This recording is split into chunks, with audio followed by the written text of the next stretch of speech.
Coming up next on Johnny's Car Care and Reviews, the whole crew here at JCCR are here to help you, and we're going to be covering delay times based on different models. And boy, do we ever like discussing different models. Like here's a GT and here is a premium extended range battery, and we love to talk about what are the differences between models. Is it worth going up or down a model? You know, what's the best purchase?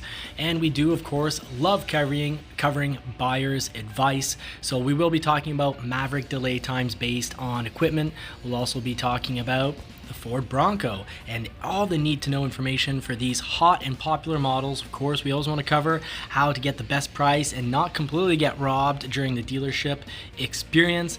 We're talking lightning, so we cover gas, electric vehicles, and a whole lot more, including double rainbows. So we're not always serious on the channel. Sometimes we take time to explain why I have a dog poodle drawn on my arm. And well, Winston is part of the JCCR crew, so thank you to all our members. We love that dog, and we do occasionally have mechanic videos. So if this interests you, please do hit that subscribe button, join the community, and have a little bit of fun with us.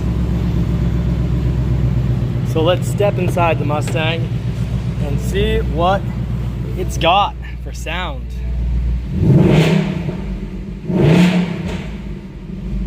I'd say that is one impressive pony.